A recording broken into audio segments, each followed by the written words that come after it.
7 kita udah dapat breakfast dari hotelnya. Ini kita dapat tempe goreng. Ini tuh telur, tapi dimasak pakai cabai kayak gitu. Bukan deh. Ini buncis.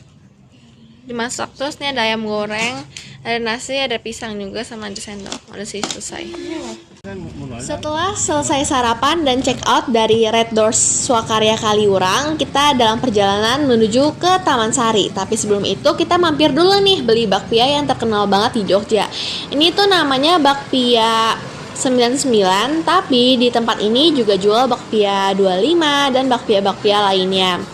Atau mungkin yang biasanya lebih akrab tuh disebutnya dengan bakpia batok kali ya. Ini pas banget kita datang di tempat yang emang khusus buat bakpianya. Jadi di sebelah kiri kita tadi itu ada tempat pembuatan bakpianya. Jadi bakpia-bakpia di sini tuh semua masih anget-anget banget loh. Jadi pastinya lebih enak karena masih fresh from the oven. Harga juga lebih murah dibandingkan tempat-tempat lain. Jadi wajib banget deh kalian beli di sini. Ini lokasinya ada di deket Taman Sari. Jadi kalau kalian mau ke Taman Sari, satu arah sama tempat yang jual bakpia batok ini. Nah, buat kalian yang takut nyasar, buat ke Taman Sari tenang aja, nggak bakal nyasar karena kalau kalian udah ngeliat nih ya tembok-tembok putih di kanan dan kiri itu tandanya kalian udah sampai di Taman Sari.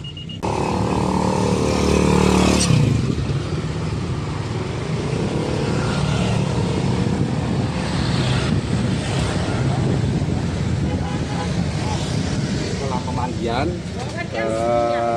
Istana Air sama tempat meditasi raja.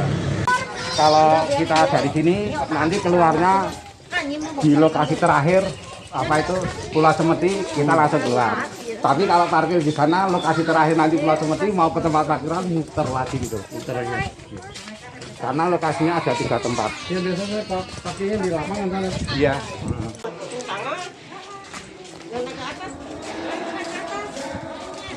Ada tandanya Pak.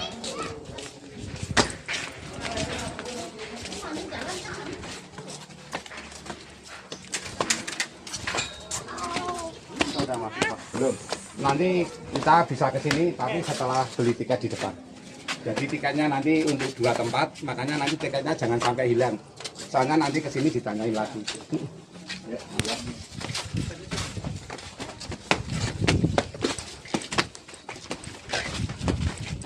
Ya, kita kan nggak masuk ya? Iya, kita udah masuk, tapi belum beli tiket. Ini yang suara tadi itu, ya lewat lorong ini. Oh, ya. Awas kepala, ini pendek banget ini. Terus ini Pak kita.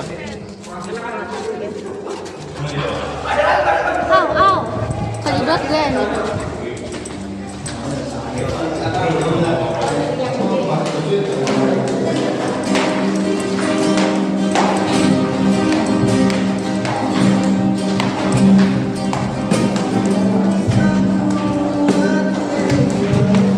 Kalau mau foto dulu. Soalnya nanti kita tidak bisa balik lagi. Jadi lama. Gak apa-apa kalau kalian di atasnya cuma ruangan. Ini penjara dulunya.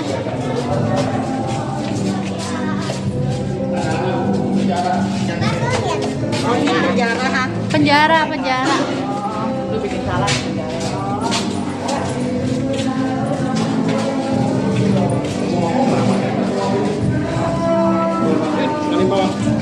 Kalau rombongan ya kalau biasanya kalau rombongan 100, kalau keluarga 50, tapi itu kan dikembalikan ke masing-masing orangnya, tidak ada tarif. Ini kalau Taman Sari ini dibangunnya abad 16, 1682. Nah itu tidak ada semen, tidak pakai besi beton. Belum Pak tahu kalau itu dibangunnya 1682 dari mana? Dari nanti kolam pemandian, pintu gerbang masuk itu ada patung naga kanan kiri 2. 2 patung naga kanan kiri itu artinya Dwi Nogo Rasa Tunggal. Dwi itu 2, Nogo 8, Rasa 6, Tunggal 1. Dibangunnya 1682. Nah itu bukti otentiknya di situ. Jadi kalau kita melihat masuk ke keraton, kok dibangunnya 1682, oh berarti bareng dengan Taman Sari, berarti ada naga 2 kanan kiri. Ya toh, sama toh? Iya. Nggak pakai semen. Terus pakai apa? Semen nggak pakai besi beton. Pakai apa? Kalau Mbak dulu bilangnya pakai putih telur, gamping sama pasir, katanya gitu.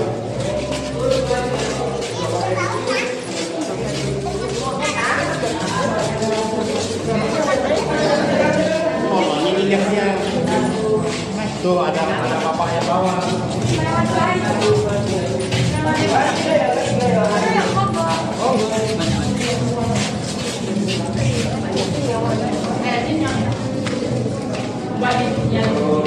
Mau prediksi. Tadi kan dia sudah coba apa foto-foto di kolam pengantin.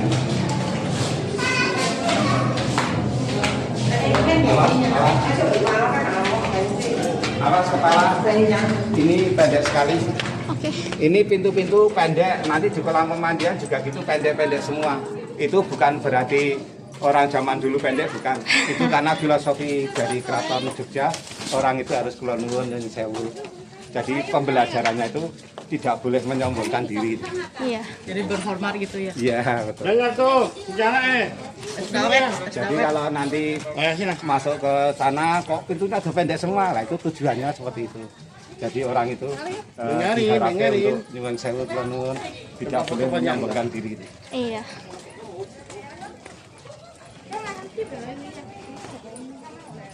Mbak Anbo ini, Mbak.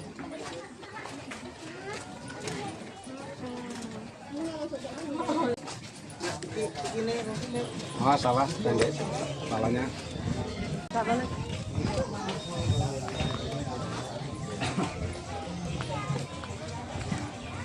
Yang itu anak-anak nggak usah itu ya.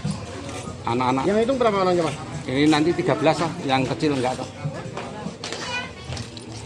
Nanti tiketnya 1, 2, 3, 4, 5, 6, 7, 8, 9, 10, 11, 12, ya 13. Ini sekali. Lihat di atas namanya Gapura Panggung. Panggung. Kalau pintu gerbangnya namanya pintu gerbang Kenari. Kalau Dua Naga itu Dwi Nagara Satunggal dan tahun pembuatan. Kalau bangunan yang kecil dua kanan kiri ini namanya Gedung Penganten. Karena itu ada dua penjaga dulu berjaga di situ kanan kiri. Oh. Tapi penjaga zaman dulu pakainya keris, tombak, sorjan gitu, pakaian Jawa gitu. Iya.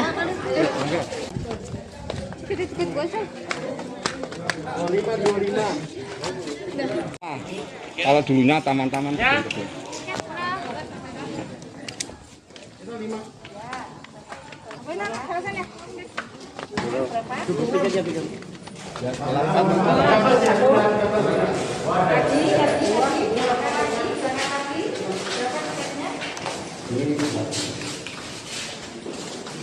Kalau ruangan ini ada 4 ruangan, itu dipakai untuk penjaganya istirahat di sini. Jadi disediakan tempat untuk istirahat tidur, tapi tidak pakai alat.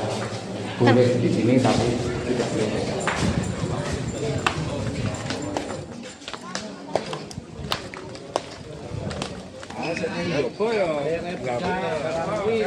Nah ini dulu di sini dipakai untuk tari-tarian menyambut keluarga raja yang datang masuk ke sini dengan empat bangunan ini, gedung sekawan ini dipakai untuk naruh gamelan.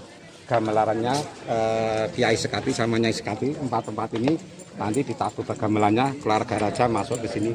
Ini keluarga raja banyaknya itu dikarenakan raja mempunyai selir berkisar 25 orang. Jadi Sultan 1 sampai 8 tuh sebenarnya hampir 25. Kalau tahun sekarang? Oh enggak, dia istrinya cuma satunya contoh yang saya. Tapi cuma Sultan 10 loh. Kalau Sultan 10 itu isinya 1.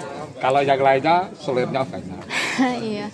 Makanya ada pemandian putri raja itu seperti itu. Makanya Sultan ke-10 nggak pernah ke sini karena nggak punya selir ya toh.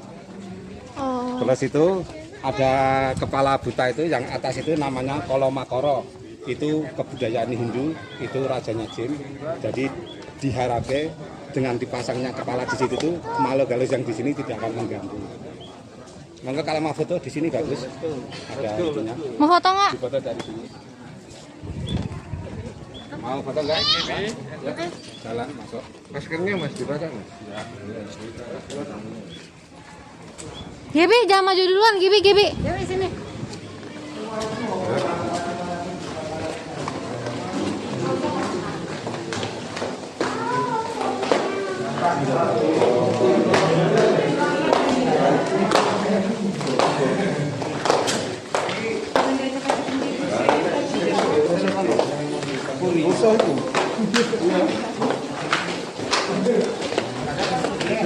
Nah, ini yang dinamakan kolam pemandian Keputren atau kolam pemandian putri-putri keluarga raja dari Sultan pertama sampai ke Sultan ke-8. Selir yang 25 khusus itu nanti mandinya di sebelah sini, nggak boleh ke kolam lain. Jadi kalau sini kolam khusus selir, di sana kolam khusus anak-anak raja. Jadi anak raja dari sana. Ada satu lagi kolam terpisah di sana. Nanti kita bisa lihat ke sana. Ada satu kolam di sana khusus untuk raja sama permaisuri. Jadi kalau rombongan keluarga raja masuk ke sini, kok ada permaisuri, berarti nanti raja sama permaisuri di sana. Tapi kalau raja masuk ke sini cuma bersama selir-selir, permaisuri nggak ikut. Raja akan memilih salah satu selir yang di sini, diajak mandi ke sana. Jadi nanti raja berdua dengan satu selir yang dipilih. Kalau bangunan yang memanjang itu tempat ganti pakaian untuk putri-putri sama selir-selirnya. Kalau raja ganti pakaiannya di dalam situ. Oke, kita ke sana. Ada di pojok itu ada 2 bangunan kecil, sangkar itu tempat untuk menaruh sesajen. Jadi kalau di sini kejawen itu biasanya kalau malam Jumat itu akan ada sesajen yang dimasukin ke sana. Nanti ditaruh di sana. Nanti kalau sudah didoain taruh sana, seandainya pengunjung atau masyarakat mau ngambil silakan diambil. Kalau sesajennya ada, tapi kalau pemandiannya sudah nggak dipakai. Ada kelihatan menaranya.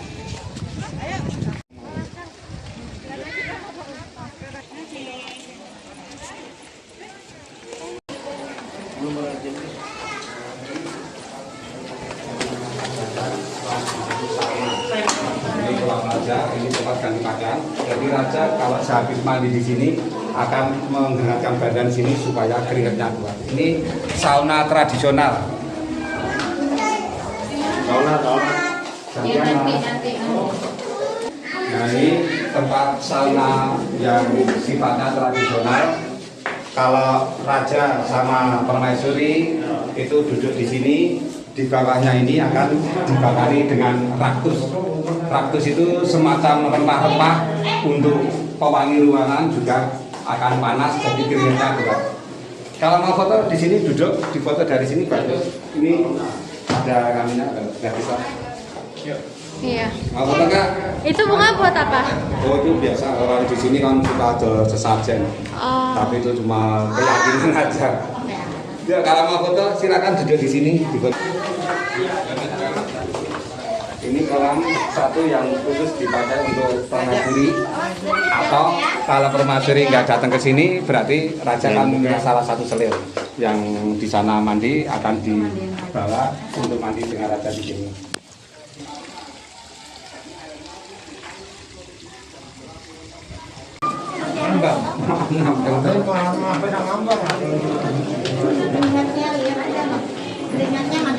Kiri, beloknya kiri.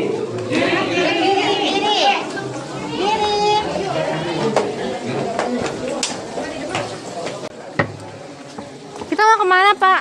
Sekarang ke tempat meditasi raja yang namanya bangunannya namanya areanya Gerbang Carik. Gerbang Carik.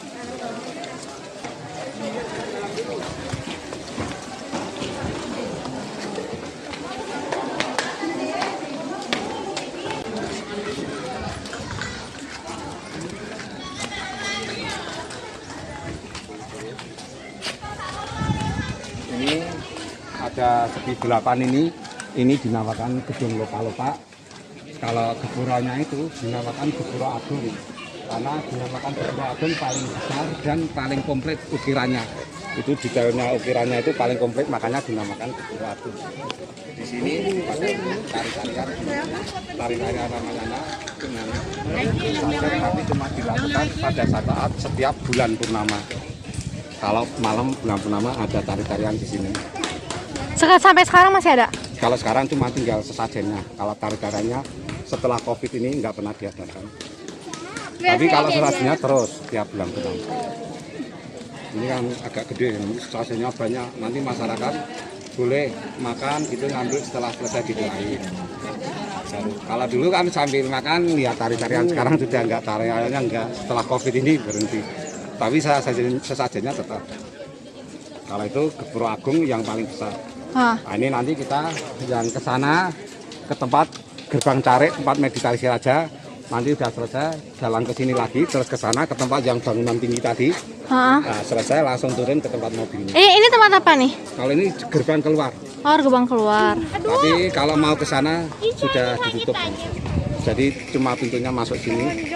Nanti kalau keluar ke sana. Oke, oke. Tempat pulau yang tinggi tadi. Oke, dah. Kita ke gerbang tarik dulu. Nggak boleh. Ayo, ayo. Ya, selesai.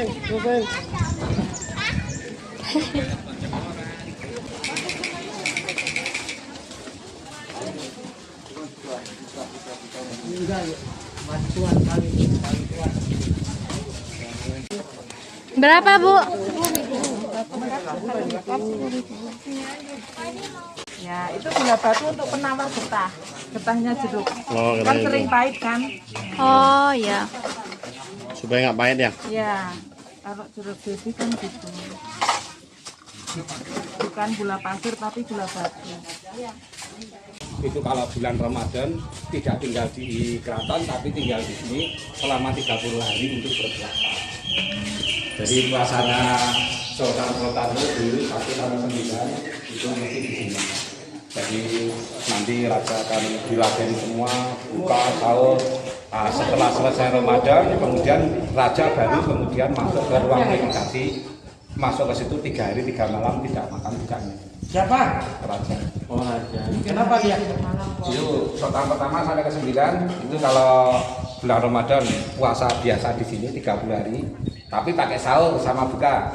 Nah, setelah selesai Ramadan begitu selesai besoknya 3 hari 3 malam itu raja nanti akan masuk di ruangan sana, ruang meditasi 3 hari 3 malam tidak makan tidak minum. Kalau sekarang meditasi nggak? Enggak, kalau setelah ke-10 sudah modern. Tetap Oh, meditasi Sultan. Iya, tapi nggak di sini, maksudnya nggak di sini. Istrinya juga jangan cuma satu. Iya.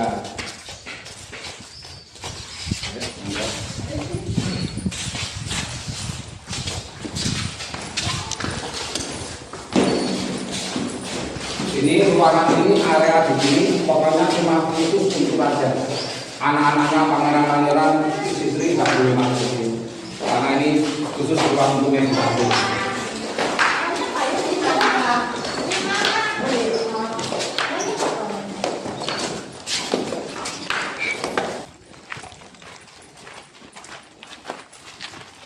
Ini yang di sini dinamakan Gedong Madaran. Gedong Madaran itu dipakai raja untuk sahur sama berbuka.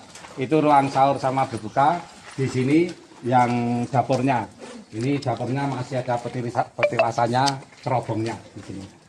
Ini sumurnya, ini dapurnya.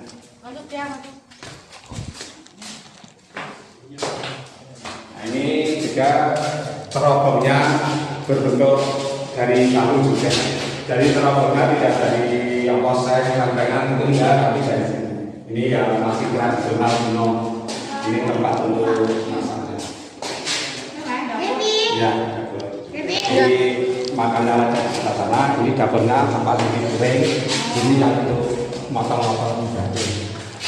Nah, ini kenapa kok sumur ini jadi banyak sekali ya yang melempar koin, karena kepercayaannya orang-orang itu banyak yang percaya ini sumur kuno yang dipakai untuk raja dulu masak. Ini jadi salah satu triliun. Nah, jadi mereka ngelempar ke koin sambil berdoa gitu. Lempar HP. Balik ya, Langsung 10. kembali 100 biji Tadinya ini tadi. ada tinggalnya, tapi karena pengunjung banyak yang makan airnya, tinggalnya dicopot. Jadi iPhone diganti 10. Ya, kita Lanjut. Kecil jangan dapat kecil.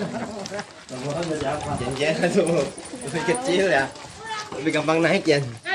Gibi dong, lempar gibi. Ini ya, bukan oh. Lanjut. di sana tempat raja makannya, kalau buka di sini tempat tidurnya. Jadi selama 30 hari raja akan dilatih dari tidurnya di sini, makannya di sana.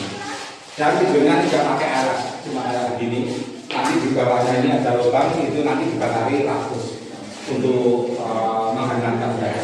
Soalnya ini kan kalau nggak dibakari ini kan dingin banget, karena nggak pakai alas. Nah, nanti setelah 30 hari selesai puasa Ramadan, raja akan bisa masuk ke sana, ke ruang meditasi.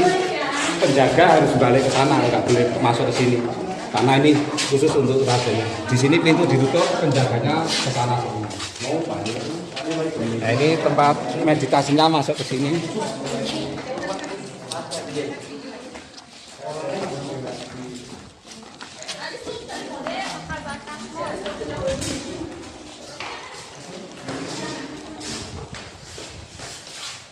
Di sini. Nah, kalau raja masuk ke sini berarti sudah selesai puasa Ramadan 30 hari. Kemudian masuk ke sini ditambah lagi 3 hari, 3 malam, 3 makan, 3 minum. Nanti ini ada tempat tidur ini bawahnya diisi air. Diisi air baru kemudian dipan dari kayu. Raja tidur di atasnya selama 3 hari 3 malam. Air ini gunanya untuk mendinginkan badan. Karena kalau orang tidak makan tidak minum, mesti badannya panas. Makanya ini didinginkan dengan air di sini. Nah ini kok yang jadi pertanyaan kok jadi tempat tidurnya ada 2. Kan raja cuma dari Mbak dulu itu bilangnya ceritanya nanti di sini Nyai Kidul akan gabungnya sini. Apa?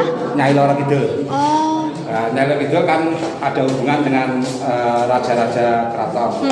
Loh kok mereka bisa mengatakan kalau Nyai Loro Kidul akan datang ke sini karena dulu penjelasannya air di sini yang di dalam ini airnya tawar. Kalau di sini airnya air asin, air laut. Makanya mereka menyimpulkan mesti Nyai Loro Kidulnya yang di sini. Nah, makanya sampai sekarang orang-orang kalau berdoa nenepi mesti di sini, nggak pernah di sini. Karena di sini bukan raja, di sini bukan Nyai Loro Kidul itu mesti ada. Kalau menurut ada masuk ke sini berdoa nanti bakal minyak ngasih sesajen baru pagi-pagi berdoa. Karena banyak pikirannya kalau panjenengan itu mengalami berkah.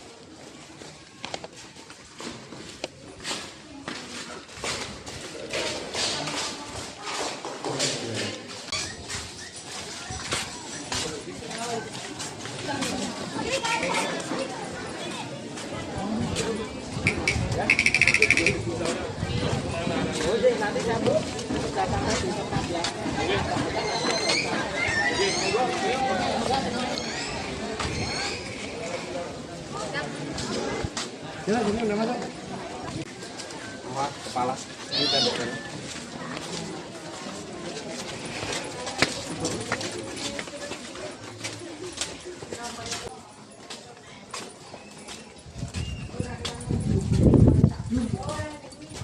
Ini bangunannya melingkar.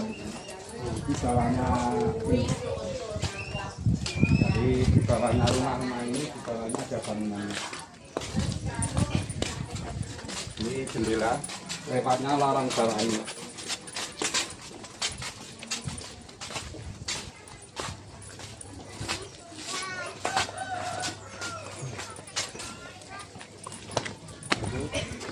Jadi ada gitu, itu kan masih ditutup. Lorongnya turun ke bawah gitu. Jadi turun ke bawah, terus belok ke sana. Nah, sana terus. Jadi di bawahnya ada jalan lorong menuju sana. Yuk, kita ke sana, naik ke atas itu. Kita nanti naik ke situ. Itu tempat pesanggrahan istri-istri raja. Selir-selirnya itu ada di sana. Dulu kamar-kamar. Ini payung,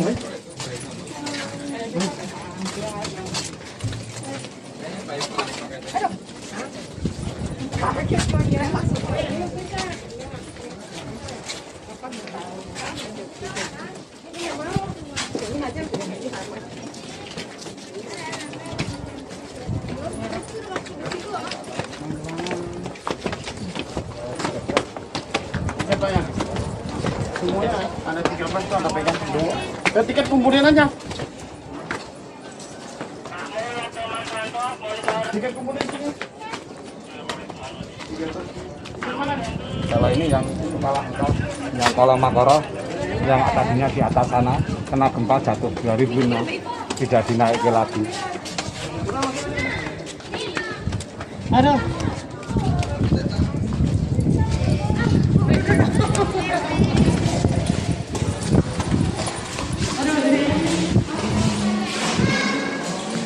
Nah ini bangunan ini yang namanya Pulau Cemeti. atau Pulau Kenanga. Ini memanjang kanan kiri, tadinya kamar-kamar difungsikan untuk istirahat selir-selir aja. Nah, bangunan ini kok dinamakan pulau soalnya kenapa? Karena bangunannya tinggi. Di bawah tadi rumah-rumah itu tadinya air mengelilingi bangunan ini, makanya dinamakan pulau. Kalau Pulau Kenanga itu karena tadinya bangunan ini banyak pohon kenanga yang memuteri. Ini kanan kiri kemarin kena gempa 2006 rusak. Itu bekas sisa-sisanya masih ada. Ya. Tadinya untuk begini, itu kemarin kena gempa runtuh. Ini tadinya kayu-kayu begini. Dan di atas kamar, di bawah kamar. Jadi ada dua kamar. Ini kamar Pak? Iya, tadinya kamar-kamar. Kerusakannya kemarin kena gempa. Pada dari sini tadinya tutup begini.